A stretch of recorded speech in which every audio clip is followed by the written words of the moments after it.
Good evening, everyone. Hi, my name is Ashley Howard. I'm a professor of African American history at the University of Iowa, and I have the distinct pleasure to be at the 1619 Freedom School in Waterloo, Iowa, to talk with the founders here and to find out more about this incredible program.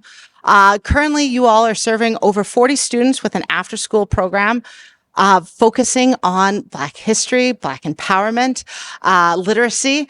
And I just would like to have an informal conversation with you all today about what you're doing, who you are, and to let the people know more about this program.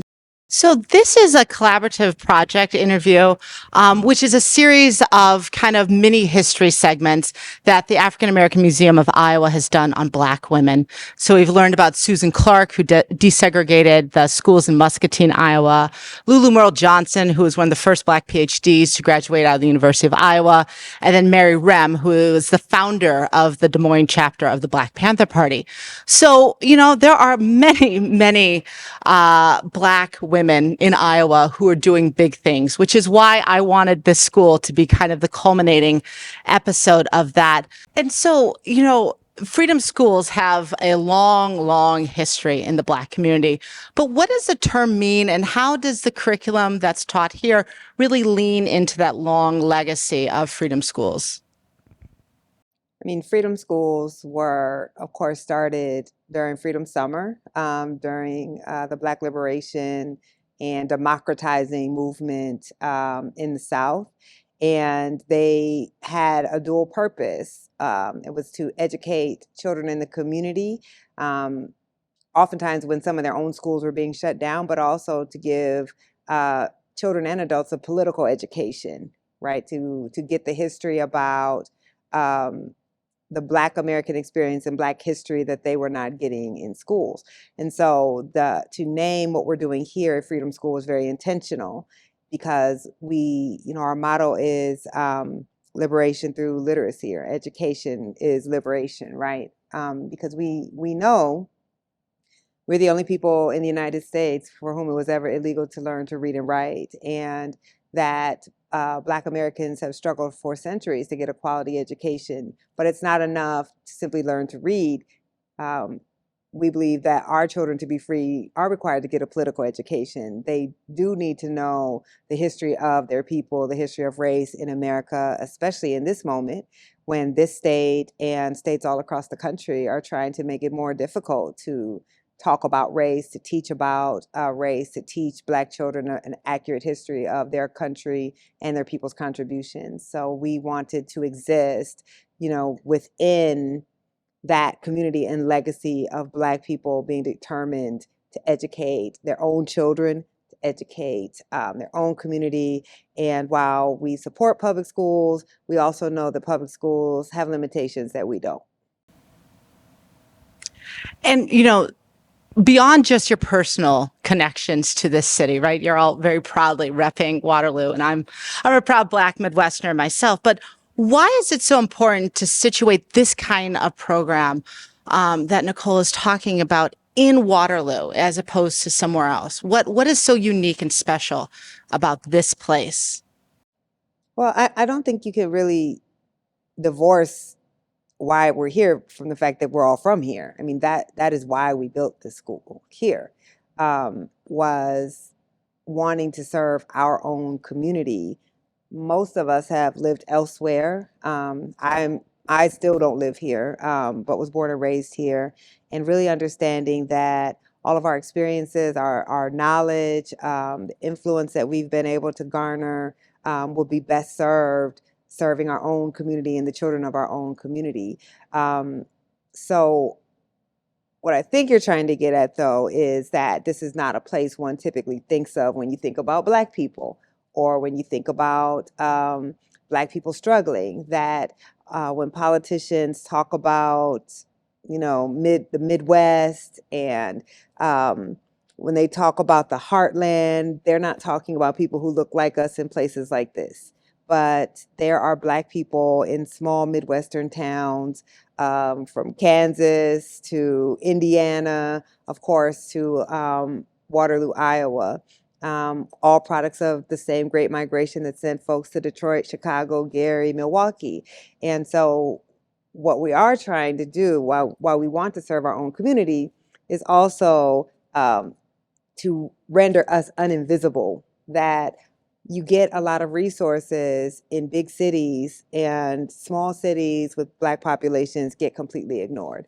And we wanted to try to bring those types of resources to bear on a community like this, because even though most people have never heard of Waterloo, we were listed as one of the worst places, the worst place to be Black in America. And so we stand defiantly against that labeling. And I mean, this is such a truly beautiful space. And as I look around the room, I see Ida B. Wells Barnett, I see Ruby Bridges, I see quotes from John Henrik Clarke, right? It's such an affirming, space of Blackness and the possibility of youth. And today, as they had their research posters out and I was winding through, I was just so taken by their ability to share not only what they learn, but the import in their lives, right? How it's influenced them, how it matters to them, and what they're going to do with it. And it's so evident, right, in their excitement, and just the space was alive. It just bubbled with energy. And, when I was walking through these posters, I was kind of teasing, with the students saying, like, did you know that you were going to have a quiz? It's like, and the question that I always ask my students who are taking history classes, right? And I argue the most important question any historian can ask is, so what, right? Like, now that you know this information, so what? What are you going to do with it? And just the responses and the knowledge that they had was inspiring and impressive, especially for fourth and fifth grade students, right? Just their self-awareness. And so I'm going to ask for my final question, kind of a variation on that theme, so what? In addition to the tremendous impact that you're making in the lives of students here in Waterloo, right? What else does this mean for the state of Iowa and for our nation at the Really just wanted to serve my hometown. And to me, to be able to have the quality programming, to oversee all the details, it's very scary to me to think of trying to do this on scale. But what is important to all of us, this is why our curriculum will be open source, why we're kind of trying to create a Bible of how does one start a school like this, what does one have to do, is to empower other communities that they can start the school that best serves their own community. So they can use our curriculum for free. We can consult and show them the roadmap of how we did it. But I really think that there is something important about just wanting to serve your own community really well. When I think about how can people help us, it costs a lot of money to run something like this. If you see the facility is beautiful. All of our books are brand new. Our kids, as you mentioned, every child gets a take-home library. They get a bookshelf. We add to those books all the time. They don't pay for anything. Nothing in the school do we charge for, and we don't get any government funding. We privately fundraise for everything that you see here. And thank God, Sharina has been a tremendous help in helping us get that support. So we run on donations. People can donate everything from a single book. We have an Amazon wish list, and you can donate a single book. You can donate a shelf of books. You can donate just to our general funds. But we can't exist without that type of support. And what we were so determined to do with this space is so often our kids, the facilities we build for them, the education opportunities we give them simply reflect the disadvantage that they already have. And we were determined that they would come into this space and not feel less than in any way, that nothing about this space would make them feel that they are not worthy of the best that our community has to offer. But again, that takes money. So we need that type of support. And that's something that anyone can do. You can buy a $5 book, and that is helpful to us. Or you can give us $50,000, and that's even more helpful to us. But we're truly community supported, and so that's really important. And so what I hope we'll be doing, in 10 to 20 years is that we will have generations of children who don't know what it's like to go their entire childhoods without ever seeing a space that's reflective of them and their people's majesty, that they won't have the common experience in a place like Waterloo where they've never had a Black teacher. Well, as you see, almost all of our teachers are Black, that they won't have had that experience of not reading books about people who look like them and the experiences of their people.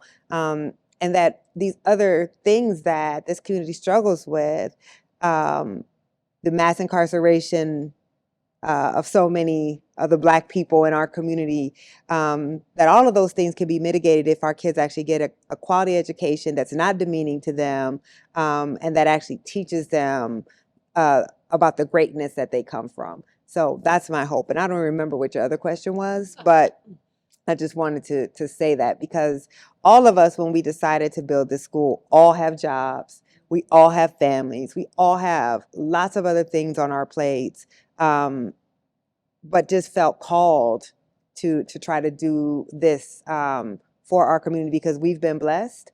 But you shouldn't have to be exceptional, right? You shouldn't have to be lucky in order to find that type of success. And we just think that when you pour into our children are like any other child. If you treat them with dignity, if you give them the tools that they need. When Sharita was talking about, right, how our kids respond, we have kids whose parents say they never wanted to read. Well, they don't want to read because reading is hard. Because reading when they're in class makes them feel less than, right?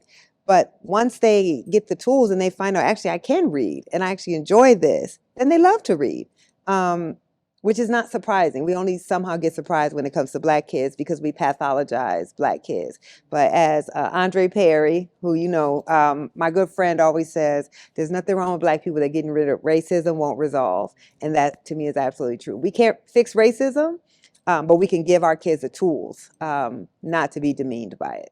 Thank you very much, 1619 Freedom School, for having me here, for your work in the community, for inspiring so many people. And also thank you to the African American Museum of Iowa for making this interview possible. And we'll see you again for the next.